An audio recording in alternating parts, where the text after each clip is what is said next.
Hey, I know it's been a minute. I've been building cars and stuff is more of a hobby for sure, and things I got going on with business and stuff. We kind of took over for a while, so apologies for not posting a video for a bit. But it's springtime here now. Got the kind of the Porsche back ready to go on the road and everything. But I wanted to talk about how it's been going with the truck. So as you noticed, I've got a different cab than I had before. So I got the opportunity just in Washington, fairly close to where I am. Well, it ended up being about a 10-hour drive to be honest, but there and back. But there was a big back window cab for sale, and it was already sandblasted and put in epoxy. So that kind of moved me along a little faster because I did want to sandblast and put my old cab in epoxy. And it came with rear glass as well, and it came with a new seal. Actually, it was a front window seal, not a rear window seal, but I needed a new front one because I had to cut the front windshield out anyway. So it actually worked out pretty good.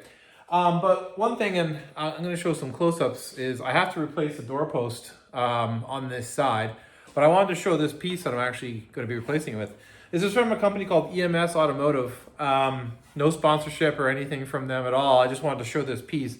It's a super good piece of kit. So 18 gauge steel, just like the original. So nice solid piece. All the bends and everything are just stamped like it came right out of the factory. It's a super great piece. And there's not a lot of people making metal for these 57 to kind of 60 cabs or trucks all in general.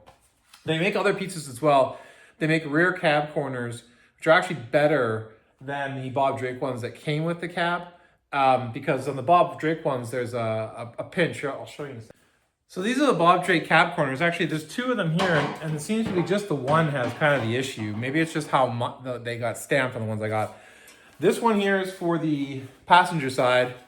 So this one's actually pretty good. You can see there's a little bit of a crease in here, just from when I guess they stamped it in the tooling. But you look at the one on the driver's side, this one's got severe sort of crease. You can see it there, where it's folded over. So that's kind of ugly.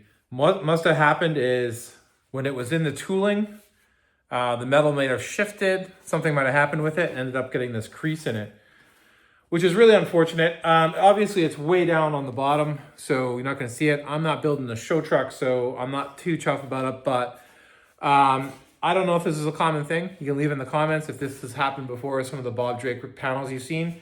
But I can tell you the ones with the EMS Automotive I've seen, they look like they might be probably about the same gauge steel, but they do seem to be a much nicer piece than these Bob Drake ones are. So anyways, something to keep a note of if you're looking for sheet metal for these trucks.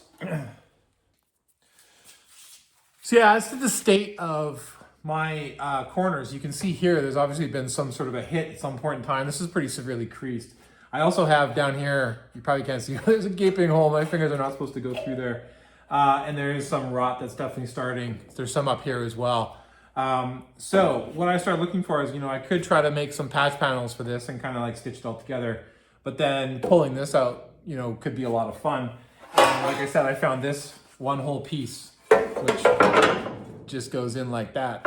Now, there's this flange that's here, and what it is that these are completely spot welded in. So there's a series of spot welds all the way up. But that enters a bit of a challenge, and I'll show you what I mean by that. So one thing I was able to get was just at your Harbor Freight, Princess Auto, whatever you're kind of using, Amazon, it doesn't matter, is you can get these things that are spot weld removers.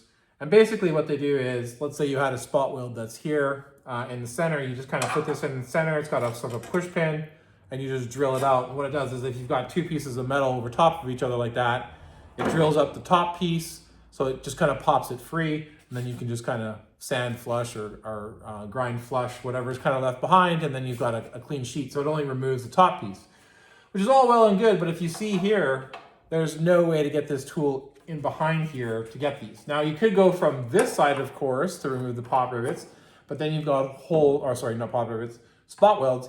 But then, of course, you've got holes on this side of the metal, which is actually where you don't want them. You want them to be on this piece that's coming off.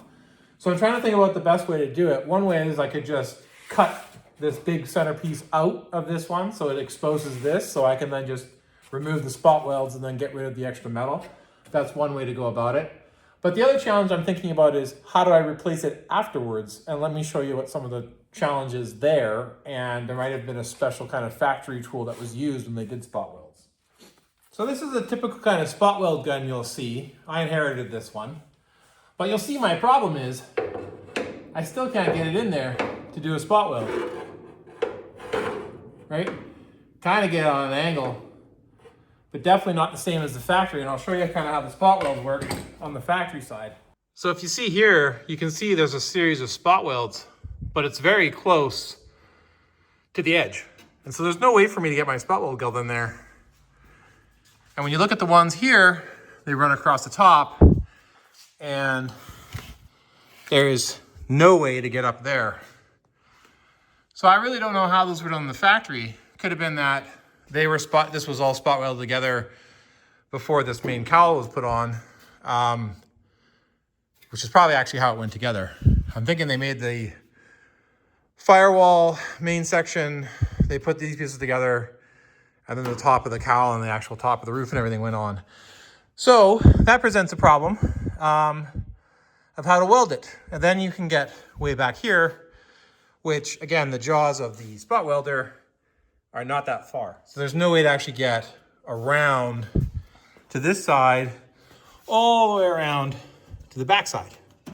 So what I might have to do is I might have to drill holes in here, a series of holes, and then weld them. So basically get this piece off, removing it like I was saying with the spot welder, and then put a series of holes, take my welder, and then just kind of get in there, zap the holes, zap these down from the backside. It's kind of the way I might have to go about it, which isn't the way same as factory, but should work. And then just to show you kind of what I got going on down here, this is the rot that I've got going. There should not be a hole in the bottom. So as I take this whole piece off, then I can replace this bottom here where my finger's coming through, and there's a few bits of holes there I got to replace when I go through it. But anyways, I just want to kind of show you where this piece was, and then I'll show you some video of next of how I approach it. Also, just as a complete side note, in case you're interested, this is where I'm at with the chassis. So engine's in, I've got long tube headers. They clear everything nice in terms of the suspension that's there. I still have to do all my cleanups and final welds. There's the MGW shorter shifter, not short in terms of length. It's actually short in terms of the factory size. Here's the factory size.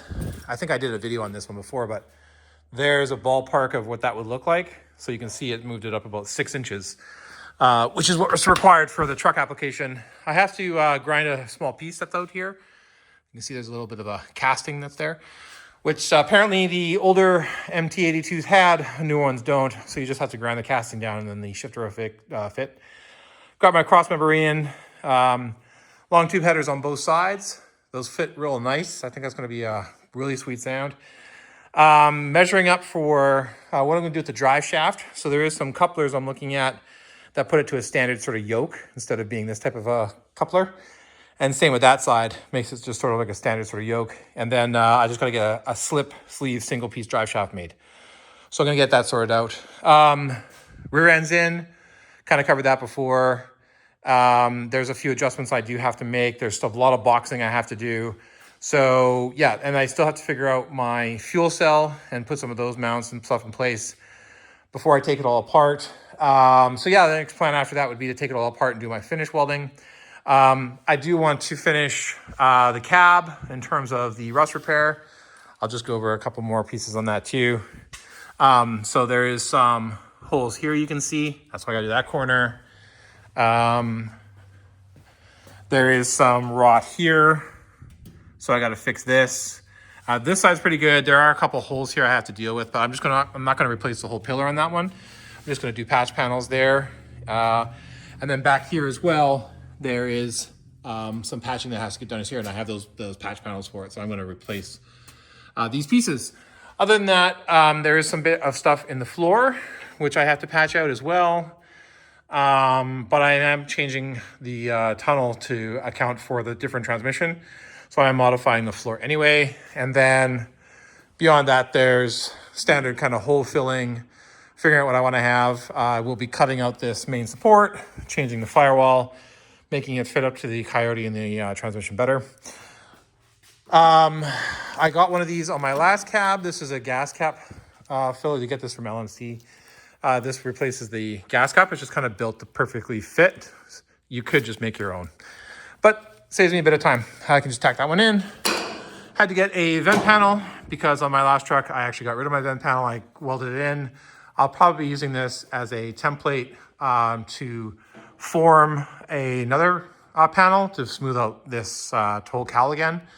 What I'm thinking of doing is 3D scanning this and then probably making a bit more of a hammer form so I can form the steel and make it a lot nicer rather than trying to guess by hand. And then I can make a patch panel for there. I'll post the models if somebody else wants to use them for doing the same sort of thing.